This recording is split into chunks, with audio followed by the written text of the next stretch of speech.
What's up? This is Dallas with Narcotic Wasteland, and you're watching High Voltage TV.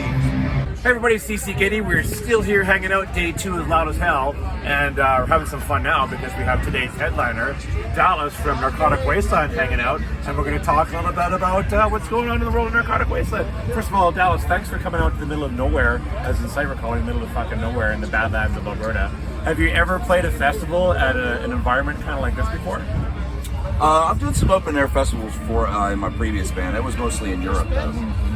So nothing like the hoodoos in the desert and all these dinosaur bones lying around yet. This is awesome. Have you had a chance to check out any of the tourist traps here in Drumheller? There's the big dinosaur museum and all that stuff. Any chance of doing that while you're here? Maybe tomorrow on our day off. Oh, you have a day off tomorrow? Yeah. Where's the next gig after Loud as Hell? We are headed to... Shit, I'll have to look. That's okay. It's another Canadian date. Right We've got like 3 or 4 Canadian dates. Are you heading east or are you heading west when you leave here? Well, we're going to be... I think we're going to be heading... I'm not actually sure exactly where we are, but once we do go back stateside, I do know that that's going to be in South Dakota. Right on, right on. Well, you know, you're on the road, man. It's a road warrior situation. I know sometimes you probably have to have someone put a card on the monitor so you make sure you know exactly what city you're in, because those guys out there, when you say hello Cleveland and you're not in Cleveland, that's not a good thing sometimes, right? Well, my problem is, as soon as someone asks me a question, I'll know it all day, but then you ask me that, and it's just like... Have you ever had a moment like this, Spinal Tap moment like that happen to you in a show, and it, you know, hello Des Moines, and you know you're not there? No. Well, that's good. I'm glad to hear that. Right on. So it's best not to say where you are. Yeah, I hear you. Hey, you know, so we've been here all weekend, and I don't know, once upon a time we had about 25, 26 bands lined up for interviews. And, you know, this is our full-time gig. I do some other stuff too, so it's not always easy to pull a whole bunch of information and get some really in-depth interviews with people. Right. So what we've decided to do is we've been having fun with everybody. We have this thing that's called a bucket of questions. And so pretty much what we're doing is we're reaching in here. We're going through all 100 of them, so we're not asking anyone a question twice until we've gone through everything. So if you want to have some fun and play the game with us, you want to play along and pull one out, give it to me, and I'll read the question to you and we'll see what the answer is. Okay. How does it sound? And you know, if there's something to say, you know, man, I don't want to answer that question because it might not be about music or something like that, which really, there isn't really anything like that in there, but we're happy to respect that as well too. So, Dallas, why don't you go in there and pull one out and we'll see what we got. All right. Get my fingers to work. Here we go. All right. Okay, this is a really in-depth question, and it's going to get to the bottom of your soul. Okay, are you ready for this one? Okay. Cats or dogs, and why? I couldn't decide between the two. Do you have any pets at home? Right now, I just have a leopard gecko. A gecko? Yeah. Well, and your gecko as well? Well, my girlfriend has 2 cats. 2 cats. Well, you attach 2 cats there. They're cool. But they're just kind of hanging around in the scene there. Yeah, they're great. They play with each other and go nuts, and then they're our couch sleeping buddies. There you go. They just like to curl up, hang out. Absolutely. All right. Well, there you go. We thought a little bit about your pet proclivities. What's your gecko lizard's name? Her name is Ibanez. Ibanez. But we call her Lizard. Lizard. I like that. That's pretty good too. All right. When you're not banging heads, screaming or shredding, what do you do to chill out? Do you have any other hobbies? Like we were just talking about, I read a lot of true crime stuff and play some video games or just hang out with the family. And you know, we like to cook a lot. That's about it. So we've asked some people about food sometime. What's your favorite food to cook? What do you like to get behind that on the grill on the cook? Well, lately we've been doing this dish where you just take like some chicken thighs, some broccoli, and some sweet potato. You cut up the sweet potato, and you add olive oil to the dish. Throw all that stuff in there. Put the veggies on the bottom. Put the chicken on top. Add your seasoning. Throw it in the oven for about 50 minutes at 350. And it's just total barbarian paleo food. It's awesome. Johnny, I think we're gonna have to put this for Johnny behind the camera right now. There you go. It's real easy. It's real easy. Give it a try, and I'll have to try that sausage. It sounds pretty tasty. Yeah. So hobbies, true crime. Is there a book you're reading right now, diving into? No, I end up just reading about cases on my phone a lot, or on the interwebs. Sure. Does it ever inspire you with some of the songs and music you're writing? Yeah, actually, we just released a new single called Sex, Lies, and DNA. Yeah. Which is actually the name of a Forensic Files episode. There you go. But it kind of generalizes a bunch of different things, and it talks about the difference between, you know, your crazy serial killer who is like completely obsessed with killing and the ritual and everything, and then you have your other more like kind of petty murders where they're trying to cash in on somebody's life insurance. Or so that actually disgusts me even more. Yeah. Because it's just so petty to kill your family or whatever. You decide you can't afford your children anymore, so you like throw them down a oil vat and shit like that. You know. I not only have I seen the 2020 or that one, the forensic files, but I just finished listening to the podcast. I was driving to work, and I forget names a lot of times. But once they started describing the situation, I remember that son of a bitch. And that was just brutal. I just finished listening to one again. I can't remember the names, but the kid killed his mom and dad because they weren't going to let him go to prom. You know, like no plan. He was going to escape with his girlfriend and run off, and yeah. So yeah, humanity is kind of messed up sometimes, isn't it? Yeah, just there's this level of detachment, you know, and sort of inherent narcissism that I see, and you know, I see it in the way people drive sometimes, but it's a little bit different when you're actually killing people and stuff. That's just way detached and just no regard for human life at all. Sometimes I wonder. I mean, I play a lot of video games myself. We're talking about video games, but is it so much of that you just don't realize beyond the screen? I don't know. You know what I mean? There's real people out there too, right? Life's not a video game. Oh yeah, totally. And there is a distinct difference. And you know, I've got a son, and when I was raising him, we enjoyed all the games together, all the Zeldas. I still have my old collection. I've got a pretty extensive collection.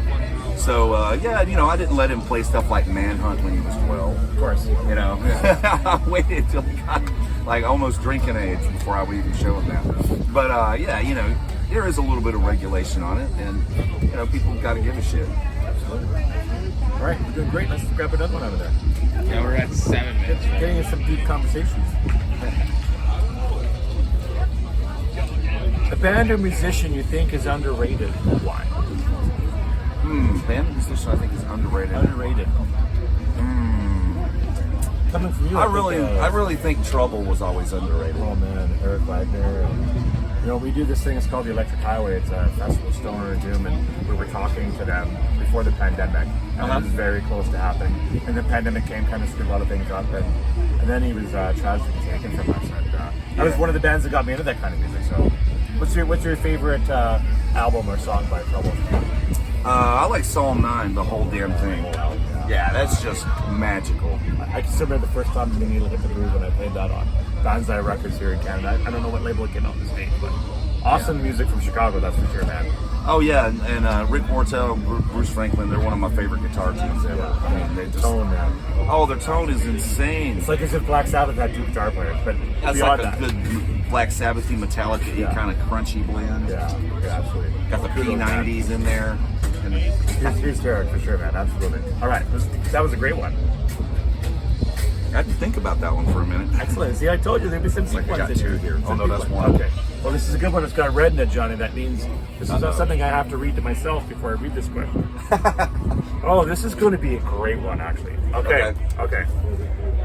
Here we go. Okay. Actually, this is one of those questions where I said, if you don't want to answer this one, you don't have to. Okay. This question got us in trouble in a place called Armstrong Metal Fest. We were having a very interesting interview with a band called Cattle Decapitation one time. And a couple of guys played right along, but the singer didn't really like this question. So that's why I'm going to say, if you don't want to answer this question, let's put aside and won't even be in the interview. Okay? All right. I thought it was something else when I saw it. Here we go. All right, here we go. Your partner gives you a weekend hall pass. Who or what do you do? Partner gives you a weekend hall pass. Weekend hall pass. What exactly does that mean? To bang whoever you want. Oh, yeah, you know, I can answer that. Oh, there we go. They got someone who wants to play along. Yeah, I mean, I would. Let me just say this one thing. When I asked this question, my wife was standing right down, and this one guy said, "We're like, well, no, if with her, we know it's going to be LL Cool J, like anything can happen, and well, with him, it's going to be this." So it's like, that's great. So awesome. I'm looking forward to hearing the answer to this question. Well, honestly, it's a little bit later in my life. I wasn't really expecting, but I'm actually in quite a good relationship right now. So I'd probably just turn it right back in. That is absolutely a fantastic answer. There you go. And you know what? Previous answer before, that should have been the way it should have been answered. I love it, man. Okay, one more. One more. Okay, All right, one more. Two more, down. We're already at 10 minutes. Oh, come on, two more. Right. There you go. All right. Well, this is a long one.